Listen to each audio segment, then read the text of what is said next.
శ్రీ బిపిన్ చంద్ర గారి ఆధునిక భారతదేశ చరిత్ర 30వ భాగం 4/8/20. ప్రథమ స్వాతంత్ర్య సమారం తర్వాత జరిగిన మార్పులని చెప్పుకుంటూ వస్తున్నాడు. జాతి వైషమ్యం. భారతదేశంలో బ్రిటిష్ వాడు సర్వదా భారతీయులకు దూరంగా తప్పుకునేవాడు. జాతిపరంగా భారతీయుల కన్నా తాము అధికులమనే భావంతో విర్రవీగా 1857 తిరుగుబాటు కానీ ఆ తిరుగుబాటులో ఆయుధ పక్షాలు చేసిన ఉభయ పక్షాలు చేసిన ఘాతుకాలు కానీ బ్రిటిష్ వాళ్ళకి భారతీయులకు మధ్య అగాధాన్ని మరింత పెంచి బ్రిటిష్ వాళ్ళు తమ జాతి ఆధిక్యతను బాహాటంగా చాటుకోవడం, జాత్యహంకారాన్ని ప్రదర్శించడం ప్రారంభించి రైలు పెట్టెల్లో, విశ్రాంతి గదుల్లో, పార్కుల్లో, హోటళ్లలో, ఈత కొలల్లో, క్లబ్బుల్లో, ఇంకా అనేక విషయాల్లో యూరోపియన్లకు మాత్రమే అని బోర్డులు తగిలి తమ జాత్యహంకారాన్ని ప్రదర్శించు భారతీయులు తమకు అవమానం జరిగినట్లుగా భావించారు. జవహర్లాల్ నెహ్రూ మాటలు బ్రిటిష్ పాలన మొదలైంది లగాయతు భారతదేశంలో మనకు ఈ జాతి వివక్ష విశ్వరూపంగా ప్రత్యక్షం. యజమాని జాతి అనేది ఆ పాలకుల సైద్ధాంతిక పునాది. యజమాని జాతి అనే భావన సామ్రాజ్యవాదంలో అంతర్నిహితంగా మా ఈ మాటల్లో ఆక్షేపణలే.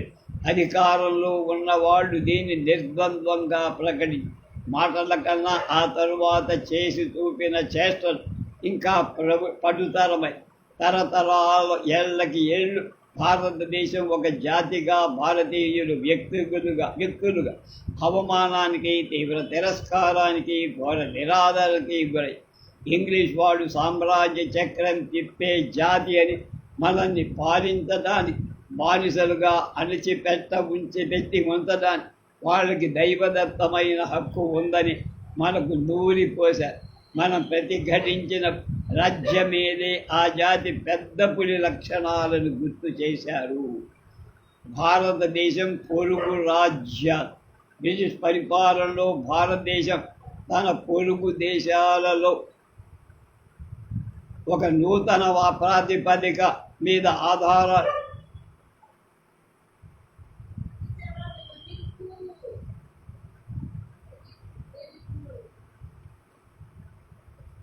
సంబంధాలు పెంపొందించుకు.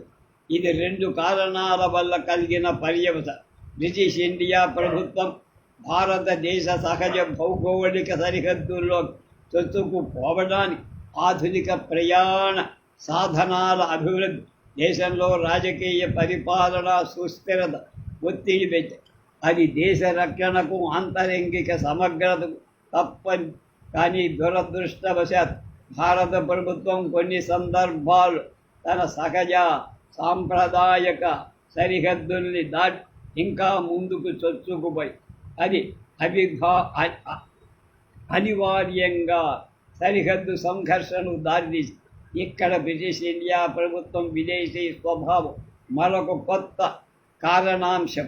ఒక స్వతంత్ర దేశపు విదేశాంగ విధానం పరాయి దేశపు పాలన కింద మగ్గే ఒక పరాధీన దేశపు విదేశాంగ విధానానికి భిన్నంగా ఉంటుంది.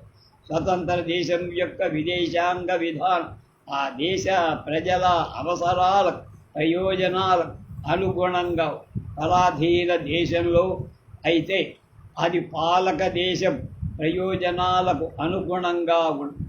భారతదేశం ఆనాడు పరాధీన దేశం కాబట్టి భారత విదేశాంగ విధానాన్ని లండన్లోని బ్రిటిష్ ప్రభుత్వం శాసించి ఆసియా, ఆఫ్రికా బ్రిటిష్ ప్రభుత్వం 2 లక్ష్యాలు పెట్టింది.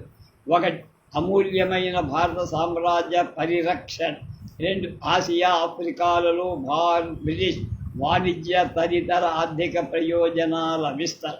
ఈ 2 లక్ష్యాలు భారతదేశ సహజ సరిహద్దులు దావలు బ్రిటిష్ విస్తరణ, ప్రాదేశిక ఆక్రమణకు దారిస్తాయి. ఈ లక్ష్యాలే బ్రిటిష్ ప్రభుత్వాన్ని యూరప్లోని ఇతర సామ్రాజ్యవాద దేశాలు ఘర్షణకు పురికొల్పు. ఆ దేశాలు కూడా ఆసియా, ఆఫ్రికా సీమల్లో తమ స్థావరాన్ని పెంపు చేసుకోవాలని, వాణిజ్యాన్ని విస్తరింప చేసుకోవాలని సూచించారు.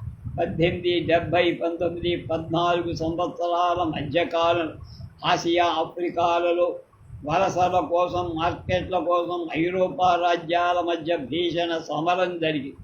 ఐరోపాలో అభివృద్ధి చెందిన పెట్టుబడిదారి దేశాలు ఉత్తర అమెరికా ఉత్పత్తి చేసిన సరుకుల మిగులు నిల్వ అమ్ముకోవటానికి మార్కెట్లుగా మిగులు ధనాన్ని పెట్టుబడి పెట్టడానికి కొత్త సదుపాయాలు పైగా తమ పరిశ్రమలు సాగటానికి వ్యావసాయిక, ఖనిజ, ముడి పదార్థాలు సమకూర. ఈ అవసరాలు ఐరోపా రాజ్యాల మధ్య తీవ్ర వాణిజ్య స్పర్ధలకు దారితీశాయి. ఐరోపా రాజ్యాల ప్రభుత్వాలు తమ వాణిజ్య ప్రయోజనాల పెంపు కోసం ప్రతిస్పర్ధలతో బలప్రయోగానికి దిగటానికి కూడా నిర్సిద్ధంగా తాము చొచ్చుకుపోవాలనుకున్న దేశంలో దెబ్బలాటకైనా తయారై. అవి కాక ఆర్థికంగా వెనుకబడి ఉన్న దేశాలలో రాజకీయాధికారాన్ని వశపరుచుకోవడం ద్వారా ఒక సామ్రాజ్యవాద దేశాన్ని తన నిల్వల సరుకుల పెట్టుబడిని సద్వినియోగం చేసుకునే సురక్షితమైన మార్కెట్ దొరికే వీలుకై ముడి పదార్థాలు సమకూర్చే వనరులు ఉన్నాయి. ప్రత్యర్థిని దూరంగా నెట్టేసే అవకాశం ఉంది. ఈ విధంగా విభిన్న సామ్రాజ్యవాద దేశాలు ప్రపంచంలోని సరిహద్దు ప్రాంతాలు తమ ఆధిపత్యాన్ని విస్తరింప చేసుకోవడం పరస్పరం పోరాడే ఈ కాలంలోనే ఐరోపా రాజ్య ఆఫ్రికా ఖండాన్ని చీల్చి తొలక ముక్క పంచేసుకొని మధ్యాసియాలో, తూర్పు ఆఫ్రికాలో రష్యా చొరబడి టర్కీలో క్షీణదశలో ఉన్న ఒట్టోమన్ సామ్రాజ్యం, పశ్చిమాసియాలో బలాన్లో ఆధిపత్యంలో కోసం జర్మన్, రష్యా, బ్రిటన్లు పోటీలు 1880లో ఫ్రాన్స్ ఇండో చైనాను ఆక్రమించుకుని బ్రిటిష్, ఫ్రాన్స్ ఉభయ దేశాలు థాయిలాండ్, ఉత్తర బర్మాల మీద ఆధిపత్యం కోసం పోటీ పడ్డాయి. ఉత్తర అమెరికా 1899లో హవాయ్, ఫిలిప్పైన్స్ని ఆక్రమించి 1905లో జపాన్, కొరియాని వశపరుచుకొని 1895 మొదలు చైనా సామ్రాజ్యంలో విభిన్న ప్రాంతాల కోసం ఈ రాజ్యాల మధ్య విపరీతంగా పోటీ పెరిగి ప్రపంచాన్ని వలసలుగా చీల్చేసిన కార్యక్రమంలో అందరికన్నా పెద్ద ముక్క కాజేసిన బ్రిటిష్ చుట్టూ శత్రువులు పెరిగారు. ఉదాహరణకు వివిధ దేశాల్లో బ్రిటిష్ లక్ష్యాలు, అసలు ఫ్రాన్స్, జర్మనీ, రష్యాల లక్ష్యాలు ఆశలతో సంఘర్షించాయి. తమ భారత సామ్రాజ్యాన్ని కాపాడుకోవాలని దుగ్ధతో, తన ఆర్థిక ప్రయోజనాన్ని పెంపొందించుకోవాలని కాంక్షతో ఇతర ఐరోపా రాజ్యాన్ని ఇండియా దరిదాపులకు చేరనివ్వకూడదనే పట్టుదలతో బ్రిటిష్ ఇండియా ప్రభుత్వం భారతదేశపు ఇరుగు పొరుగు రాజ్యాల మీద తరచు దురాక్రమణకు దిగి. మరో మాటల్లో చెప్పాలని భారతదేశంలో బ్రిటిష్ ఆధిపత్యం కొనసాగే కాలంలో తన పొరుగు దేశాలతో భారతదేశ సంబంధాలు అంతిమంగా బ్రిటిష్ సామ్రాజ్యవాద ప్రయోజనాలకు అనుగుణంగా పనిచేశాయి. అయితే భారత విదేశాంగ విధానం బ్రిటిష్ సామ్రాజ్యవాద ప్రయోజనాల కోసం పనిచేసిన దాని ఆచరణలో పెట్టడానికి ఖర్చుని భారతదేశమే భరి.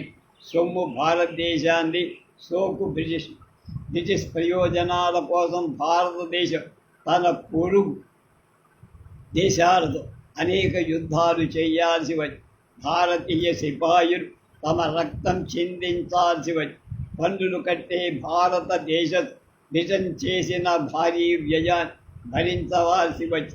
అంతేకాదు ఆసియా, ఆఫ్రికా దేశాలలో బ్రిటన్ ఈ తరఫున భారత సైన్యం యుద్ధాలు చేసి పర్యవసానంగా భారత ప్రభుత్వ ఆదాయంలోని అత్యధిక భాగం సైనిక ఖర్చుల కింద అయిపోయింది. ఉదాహరణ 1904లో భారత ప్రభుత్వ ఆదాయంలో సగానికి పైచిలు, అంటే దాదాపు 52% సైన్యానికే ఖర్చయ్యింది. రేపు 1814లో నేపాల్ యుద్ధం, దాని పరిణామాలు ఏం జరిగాయో తెలుసుకుందాం.